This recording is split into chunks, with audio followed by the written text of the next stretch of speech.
Funny thing about life, people love to decorate the outside while the inside rots.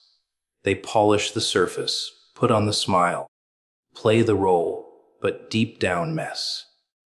Chaos hiding in corners, dust piled up in places they pretend not to see. And then the order comes: clean it. Not tomorrow, not when you feel ready. Now. 3 parts. The ones you've been ignoring the longest.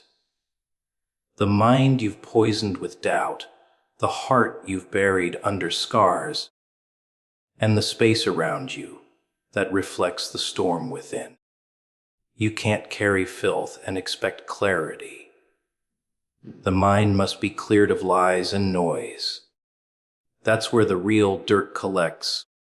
Not on the floor, not on your skin, but in that crowded little theater between your ears.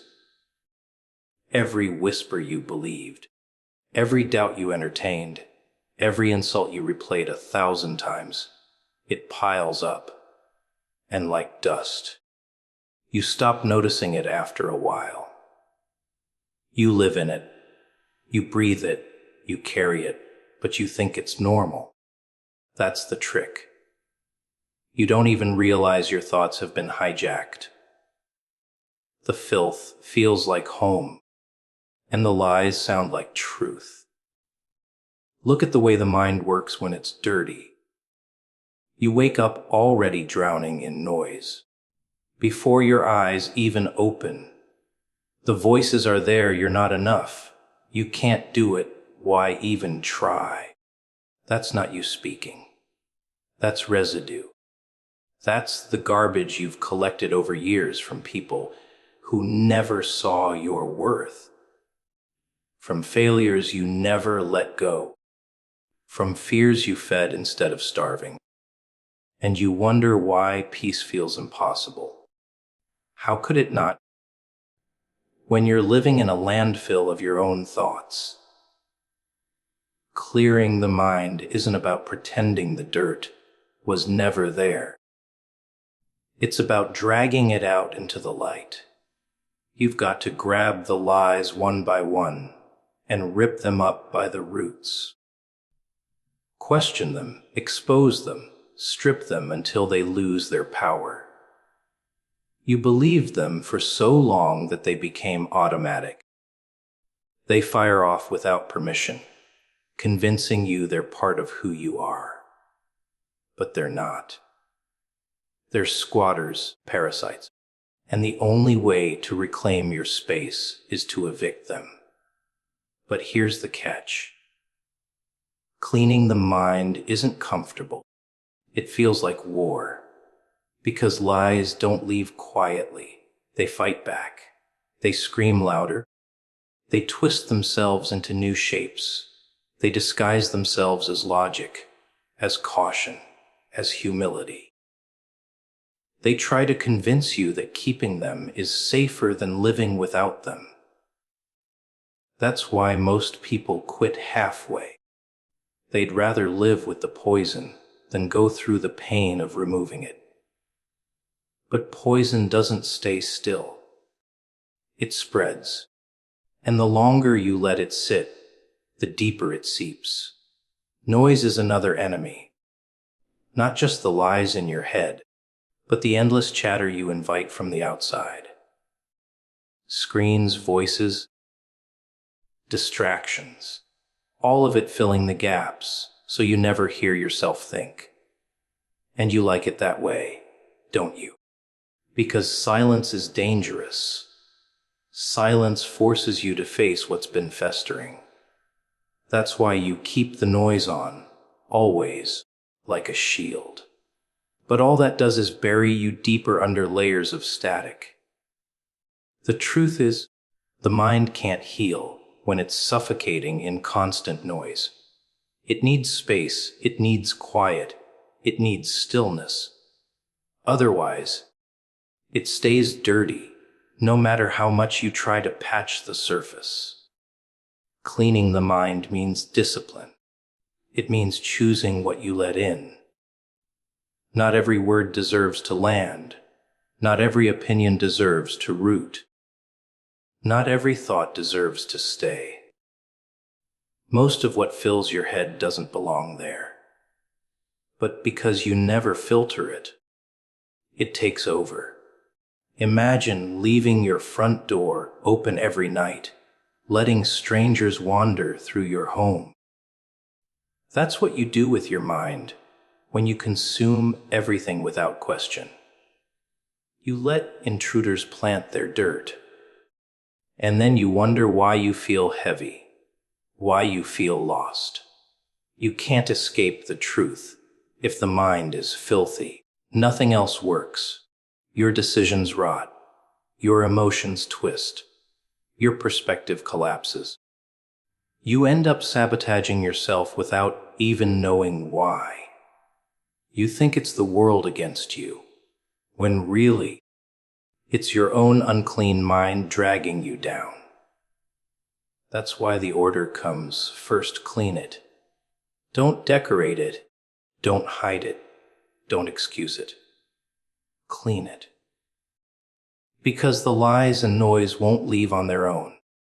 You have to confront them, dismantle them, erase them until the space feels empty enough for truth to take root. The mind is the first battlefield. If you win there, you win everywhere. But if you ignore it, if you let the dirt pile higher and higher, eventually you forget what clarity even feels like. And then you're not living anymore. You're just surviving inside the prison built by your own thoughts. The heart must release its hidden poison. You carry it around like it's nothing, like it's normal, like everyone else must be dragging the same venom in their veins. Old grudges, betrayals, disappointments, they don't just vanish because you stop talking about them. They settle in your chest, heavy and sharp, waiting for the right moment to choke you. That's why some nights feel unbearable, why the weight won't lift, no matter how much you distract yourself. It's the poison. It's the bitterness you buried instead of cleansing. And the truth is, it eats you alive from the inside out. You tell yourself you've moved on. That time healed it. But time doesn't heal poison. It just hides it. And the longer it stays, the more damage it does. Every unresolved wound hardens into resentment. Every betrayal you never released becomes a chain. And soon enough, you don't even remember who you are without it. You start seeing the world through the filter of that pain. Trust feels dangerous, love feels foolish, joy feels fake. You don't realize it's not the world that changed. It's your poisoned heart distorting everything you see. The worst part, you get comfortable with it. You mistake numbness for strength. You call it wisdom, maturity, realism. But really, it's infection. You're not tougher, you're just colder. You didn't rise above the pain. You buried it deep enough to pretend it's gone. And you think that makes you safe. But all it does is rot you silently until one day it spills over in ways you can't control. Anger you can't explain. Jealousy that eats at you. Emptiness that won't leave. That's the poison making itself known. Releasing it isn't gentle. It feels like tearing open old wounds. It feels like bleeding all over again. That's why people avoid it. They'd rather carry the poison quietly than face the sting of letting it go. Forgiveness, for example, isn't about excusing the one who hurt you. It's about draining your own veins before you collapse. But forgiveness feels unfair, doesn't it? You want them to pay. You want justice. You want them to feel what you felt. So you hold the poison tighter, thinking it hurts them. But it doesn't. It only corrodes you. It takes courage to face the poison, to sit with the rage, the betrayal, the grief, and admit it's still there. To admit that no amount of distractions, no amount of pretending ever erased it. You've got to dig it out piece by piece, even when it burns. That means letting yourself feel what you've avoided, admitting what you lost, acknowledging the scars.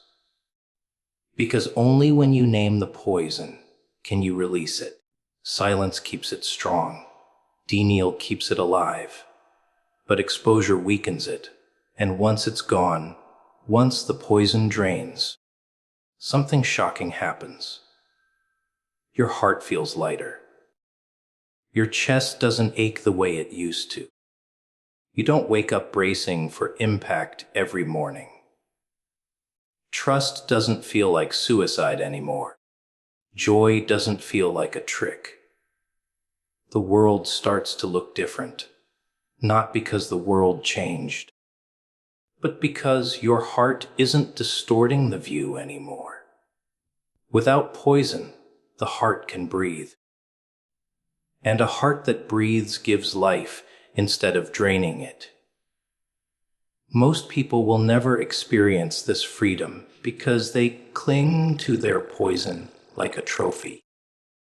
They tell themselves their pain defines them, that their bitterness is what keeps them strong. But strength isn't about carrying poison. It's about purging it. Anyone can drag chains. It takes real power to drop them. And when you finally do, you realize the poison wasn't protecting you. It was imprisoning you. The heart was never built to store venom. It was built to circulate life. But it can't do both. It can't pump poison and expect to stay alive. At some point, the order comes clear: release it. Not later.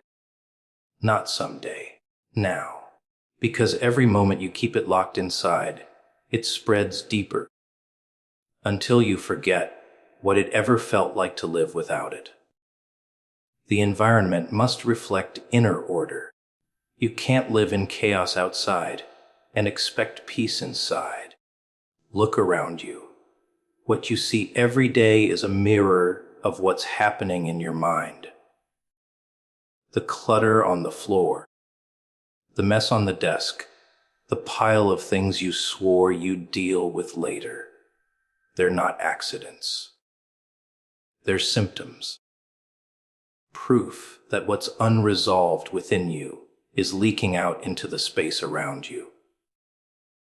You think you can separate the two, that your inner life is one thing and your surroundings are another, but they're not. They're tied together, like echo and sound. A room tells a story without words. Walk into a place that's suffocating with clutter, and you'll feel it before you notice it. Heavy air, restless energy, like the walls themselves are groaning under the weight of neglect. That's not just about dust or broken things. That's about reflection. A chaotic space whispers of a chaotic mind. And the tragedy is, most people normalize it. They get used to the disorder, step over the mess, numb themselves to the disarray. But the subconscious never stops noticing. It registers every detail, every unfinished task, every unresolved pile. And it feeds the stress quietly in the background until it becomes unbearable. Why do you think cleaning feels like relief? Why do you think clearing out a space feels like you've shed a weight you didn't know you were carrying? It's because your environment is a constant conversation with your soul. When it's clean, your mind breathes. When it's ordered, your focus sharpens. When it reflects care, your spirit feels valued. But when it's dirty, neglected, suffocating, you're reminded of every lie you've been telling yourself. That you're fine when you're not. That you're in control when clearly you're not. The environment exposes the truth you try to hide. But here's the real sting. It's not just about physical clutter. It's about energy. The people you keep around, the voices you let in, the habits that seep into your space. You can scrub the floors spotless, but if you keep poison in your circle, the environment is still polluted. You can buy the best furniture, the most expensive decorations, but if the energy in the room is heavy with anger, bitterness, resentment, the beauty means nothing. An environment isn't alive because of what fills it. It's alive because of what it allows or refuses. And the wrong presence can rot even the most perfect space. That's why order isn't optional. It's survival. The environment shapes how you think, how you feel, how you act. Wake up in a space that screams neglect, and you'll carry that neglect into your day. Wake up in a space that breathes clarity, and you'll feel different before you even open your mouth. People underestimate how much the unseen weight of their environment drags them down. They think it's harmless, that they can thrive while surrounded by clutter and noise. But you can't. You're lying to yourself. The proof is in your exhaustion, your lack of focus, your constant sense that something is missing. And what makes it worse? You choose it. Every day you choose whether your environment heals or harms you, whether it sharpens you or dulls you, whether it lifts you or buries you. That's the uncomfortable truth. Your space doesn't build itself. It's a reflection of what you tolerate, what you prioritize, what you allow. So when it's chaos, don't pretend it's just bad luck. It's your inner disorder written on the walls. And when you clean it, when you align it, when you breathe life into it, it's not just a room changing, it's you changing. The environment must reflect inner order, because you can't fool energy. You can't say you want clarity while living in filth. You can't beg for peace while surrounding yourself with noise. The outside always tells on the inside, and until you face that, you'll keep wondering why your life feels heavy while ignoring the weight piled up right in front of you. Avoidance multiplies the mess. That's the trick most people never see until it's too late. They think if they just look away, if they just step over it, if they just close the door on that one messy room, the problem will shrink. But it doesn't shrink. It grows. It festers. It expands in the shadows until one day the little thing you ignored has become a mountain standing right in front of you. Ignorance doesn't erase problems. It feeds them. Like a fire left unattended, it doesn't die quietly. It spreads. You know that drawer, the one crammed with things you swear you'll organize later. That's not just junk. That's a pattern. That's proof of how you treat life. Because the way you avoid small tasks is the same way you avoid bigger truths. You don't want to face the pain, the mistake, the memory, so you shove it in the back of your mind, hoping it'll vanish. But the mind doesn't forget. The heart doesn't forget. The soul keeps score. And every time you run from it, the mess gets louder, heavier, harder to carry. Avoidance feels safe at first. It feels like relief. You turn your head, pretend it's not there, and you trick yourself into thinking you're free. But it's false freedom. Because deep down you know it's waiting. You know the longer you ignore it, the uglier it's going to be when it comes back. And it always comes back. A debt unpaid doesn't disappear, it compounds. A wound untreated doesn't heal, it infects. A mess untouched doesn't vanish, it multiplies. The universe has a cruel sense of humor. It never lets you escape what you owe. Think about relationships. One honest conversation avoided today becomes 10 lies tomorrow. One apology you refuse to make turns into years of distance. One truth you bury in silence becomes a wall that no one can break through. That's how people lose everything. Not because of one big explosion, but because of thousands of tiny avoidances that piled up until the whole thing collapsed. And it's the same with yourself. That one habit you ignore because it's not that bad. That one thought you don't challenge because it's harmless. That one choice you delay because there's still time. Those are the cracks. And cracks don't stay cracks. They spread. They break foundations. Avoidance turns ants into monsters, sparks into infernos, whispers into screams. What makes it dangerous is how normal it feels. Everyone does it. Everyone convinces themselves they'll deal with it tomorrow. But tomorrow doesn't come. The problem grows while you sleep. And by the time you finally look at it, it's no longer something you can control. It's controlling you. You become a prisoner of the very thing you refuse to face. And here's the twisted part. You know it. Deep down, you always know when something's wrong. You feel the weight of it pressing on you in quiet moments. You feel the guilt when you look in the mirror. You feel the anxiety when you try to distract yourself. Avoidance doesn't erase the truth. It just forces you to carry it in silence. And silence makes it heavier.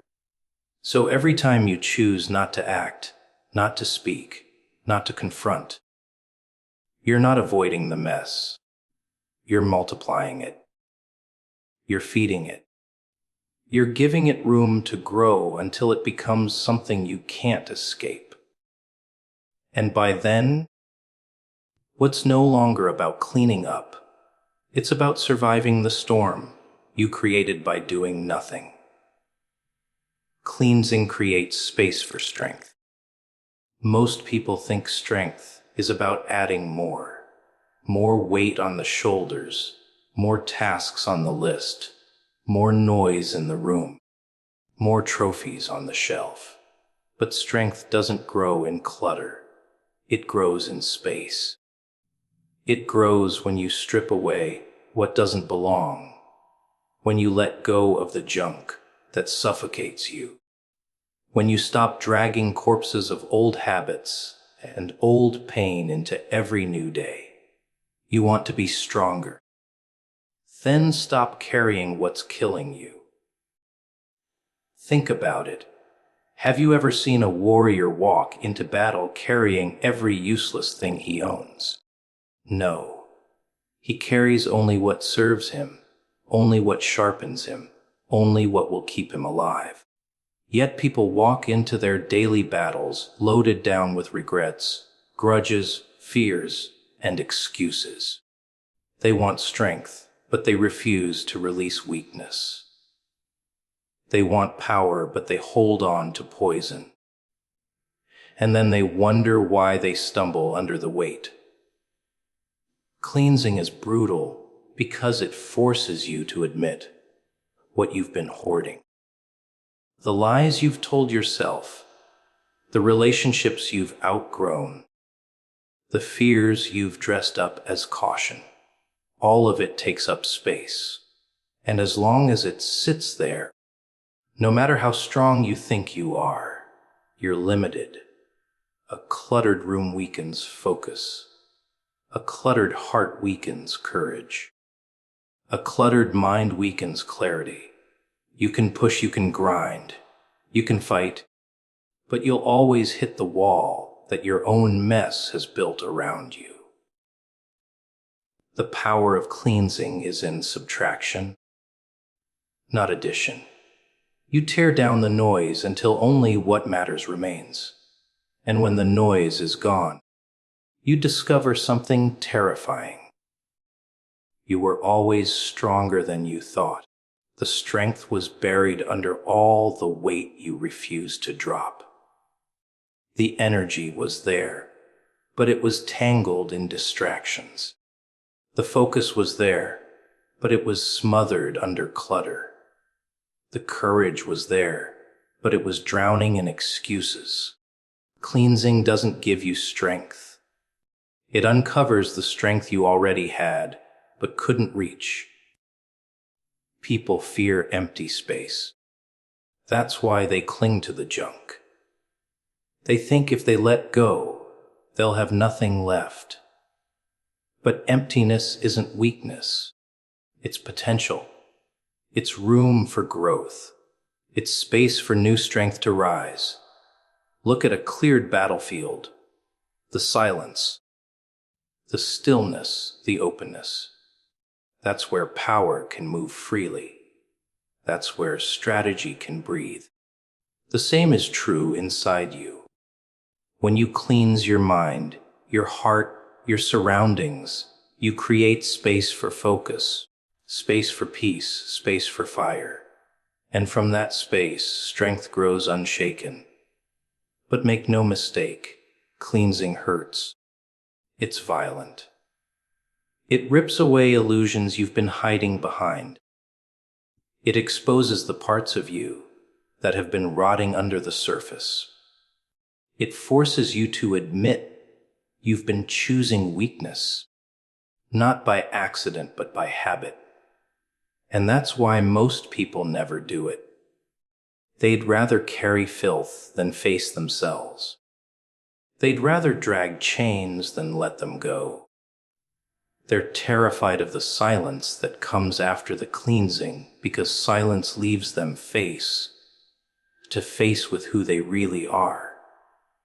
And yet, that's where strength is born, in the empty spaces, in the cleaned out corners, in the silence that feels unbearable until it transforms into clarity.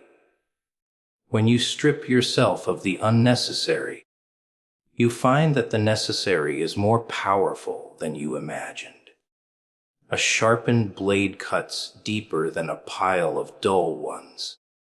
A focused mind achieves more than a scattered one.